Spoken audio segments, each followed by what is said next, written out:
So Mughals, there's a lot of talk about Mughals being able to win this session, to be honest, and I would not be surprised looking at how much territory they have. I'm not so sure. Really? I think Russia is in a much better position because Mughals, I don't think has as much bargaining space when it comes to like how we're gonna like split someone up. I think Johan has more to gain from being allied to Russia than attacking Russia, because Johan could keep attacking the Ottomans together with HRE. Because I believe like it was a long time ago, but Wiss said that he was gonna try to take over Constantinople as Austria, you know, to flip the flip the coin. Instead of the Ottomans being at Vienna, it's the other way around. Exactly. Right. Exactly. Fair enough. We have somebody called Heathen. Are they new? They're coming out as Rurapente. It's quite possible. We have a couple of new guys now at the office, so I'm not exactly sure who that is, but I think so. Well, Hadley's Hope. That's very clever. Yes. How many colonial nations are there now that's player controlled? Is it 2? I think the USA was a player-controlled nation. I don't think that Podcat has continued to play as the Free Confederate States of. Has Spain attacked him, or yes, Spain has pretty much annexed most of the territory. Was it player or AI? It was AI at the time for 2 weeks. So basically, Spain said, "Screw it, we're going to take it over," and basically knocking out Podcat in the process.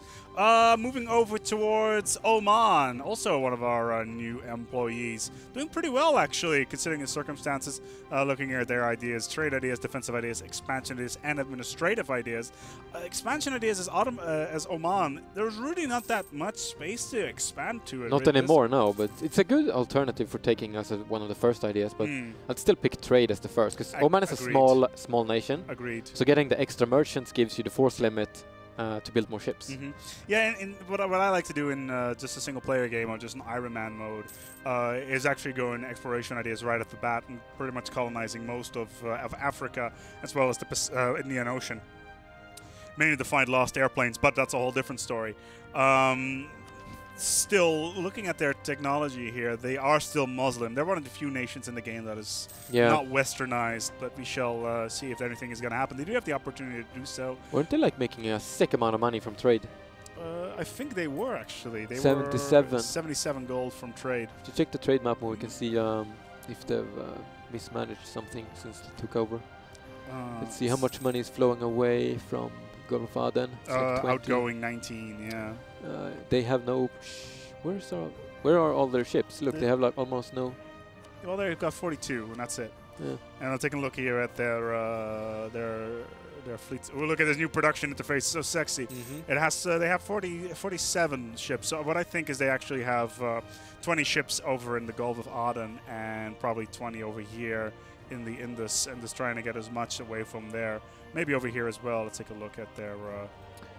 They have 54, and over here they have 26. Question is, I'm not sure if they would make more. I think they would make more money if they just shuffle their fleet pretty much back to their home territory. But it's possible they have some sort of deal with the Mamluks that say they get a certain percentage of the trade from. Speaking of which, the Mamluks, Mughals right here. Massive nation. Originally started out here as Timurids, immediately releasing Persia. That's now been nerfed, I believe, that particular approach? I don't think so. I think the nerf was that the decision for Mughal Empire doesn't really change your tech group anymore. I think that was it. I can't really remember. It does reform your government, though, or you need to do a separate decision for that. But they're building farm estates everywhere, so that's probably a case of having too much money. Yeah, because they cost like 600 gold. Manufacturers is always a very good option for Mughals, because they got so many trade resources. Exactly. Looking at their trade, looking at their income, they're making 221 gold per month right here. That's not bad. Most of that is coming in from production, and 82 of that is coming in from trade, which is quite significant. But looking at how much territory they have, that is beyond Roman Empire levels of territory. Can you open the macro build for the Mughals and see which buildings they've built? I haven't checked the observer mode, so I don't really know. I don't think I have access to that. If you click the trade depot thing, I think it's over here. Let me. Oh, we can do this. Yeah. So the temple. No, trade depot is Diplo. That would be. It's a second building. Marketplace. Yeah, there it is. After the marketplace. right there. No. Right there. No. No. No. There. There it is. There it is. That's where all the trade depots are.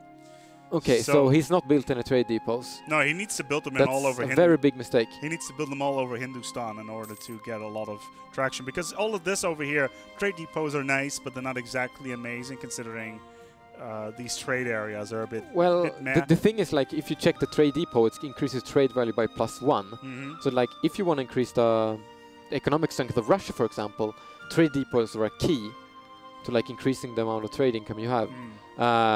That's of course if you control enough trade power in Novgorod to actually cash in from that.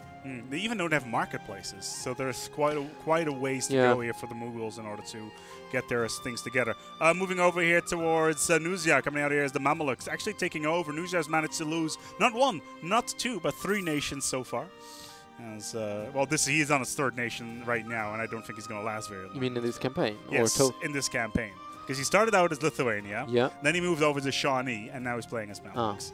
So he's the only player in the game that has actually managed to lose their most nations. And he's already told me earlier on that he wants to build a certain thing down here. So he's already looking to build the following, which is a Great Suez Canal. How far is he off? It's tech level 26, and right now he's 16, so he's quite a way away. It's gonna take a while. Exactly, but it means he's got enough time to actually. How's his rulers looking? And let's take a look here. His rulers are 0-0-0. That's not great. He just died actually. So his heir just came into place. It's a 4-2-3. Which is still not great. Well, it's perfectly acceptable. It's good. Well, it's not great, but it's good. No, take a look at his income. He gets 160. He gets plus 45. If he goes for innovative, he could potentially lower the resources needed, the gold needed for his advisors, and go for plus 3s. So that's potentially. Let's take a look here at his ideas. So he's gone quality, defensive, diplomatic, and naval ideas. And while we're at it, if we take a look here at the innovative ideas, we have a couple of patch notes actually that we need to talk about while we're at it. As you can see, there has been a slight change. I'm letting you look here at the screen for a second. All right. Have you seen it? Okay. See, this espionage ideas is now part of the diplomatic idea tree, whereas expansion ideas has now been moved to administrative ideas. And one of the reasons for this is to actually make it easier for the world to be explored, because if you go exploration ideas and immediately go into expansion ideas, you never have the opportunity to pump any diplomatic points into anything, which pretty much cripples you for at least 200 years or something like that. So it's now been moved around. Expansion ideas moved into the administrative ideas. I really like it because it's something that I've been wanting to experiment for quite a while, to change those two groups around. So I'm looking forward to trying that out. See how it feels. Same with me. I'm actually hoping that we're gonna do something with espionage ideas themselves, because they seem to be very underutilized, and then I do think they need a bit of a buff. It's they've been changed a little bit now since in Wealth of Nations, so they're better now than they were before. I can't remember exactly what all of them did, but they're better now. And of course, policies have been added to them as well. So. Anyway, that is Nuzia right here as the Mamluks. Ari was on vacation for a little while. He's the head of our art department. And basically, he's decided to sit this one out and let Nuzia take over for we should check Russia a bit. They have a similar situation to the Mughals in terms of like how their economy works. They have a lot of provinces, and I've told Russia to start building trade depots, so I think he's doing that now. He's in the process of building marketplaces. As many so he's built marketplaces here, and here right now, but he hasn't had the opportunity to put any trade depots in yet. He's building them there, though, isn't he? Yeah. Because it's a key to Russia. Because Russia doesn't really need that much diplo power, so they can spend a lot of diplo power on building buildings. So, like, you obviously don't want to waste like so much military power and admin power to be behind in the techs. But diplo power is usually something you can afford to be a little bit behind on if you are a land-based nation. He's building trade depots pretty much everywhere at the moment. So because it's crucial for even canals. It's crucial for securing the trade in Russia, because it just increases the trade value by 1 per each province. So having a lot of provinces, it's a very good way of increasing your economy. Let's move over towards England. England had the strange honor of being expunged from the British Isles very, very early on. The British Isles actually having some peasants' problems at the moment. But they were very much forced to become a vassal under Spain and started colonizing the New World, and they've done so very, very nicely. Palladium is doing fairly well considering the circumstances. Strangely reminiscent of the last session where I was the one who took her as a vassal. What was she playing as? She was Naples. Tuscany. Naples. Naples. Right. Naples god. So I gave her colonization rights in the Americas. Moving over towards Petfrog, heir as Bavaria. There's been, like we said at the start of the session, there is some talk that they may be carved up between Austria, Bohemia, and Poland. I personally don't see it happen because of the princes. They actually have taken territory here in Brittany. Yeah.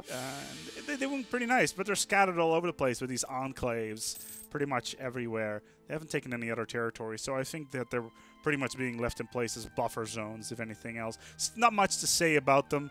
Looking at their armies, they have 85,000 troops and they can only sustain 60, and they're not making all that much money a month. So pretty much a weak man here. Yeah. Roger, new guy. What does Roger actually do? Is he Sean? He's Sean. Oh. Yeah, I know. Doesn't look good. It doesn't look good for Roger. What's how's the score looking, by the way? We'll get to that very shortly. Yeah. So Sean right here as with Roger. He can westernize, but he hasn't done it yet. Rufo playing single player here as Japan has actually got, instead of going the classic Japanese way, he's gone north rather than south, even though he's taken a big chunk here of the trade node here in the Philippines, which arguably I still think is one of the most valuable trade nodes in the game. Indeed, it is. Well, Malacca. Malacca, yes.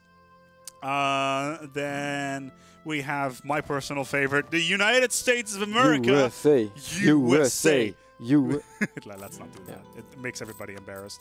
They are still running colonial ideas. They haven't got the event yet where they can switch over towards American ideas yet. We are running with American Dreams, so at some point they should be able to do that. And they're invading New Scotland, actually, which is kind of clever considering Spain's not here, so nobody's allowed to invade Spain. However, they're perfectly fine with invading. No, that's Scotland. That's not Spanish, is it?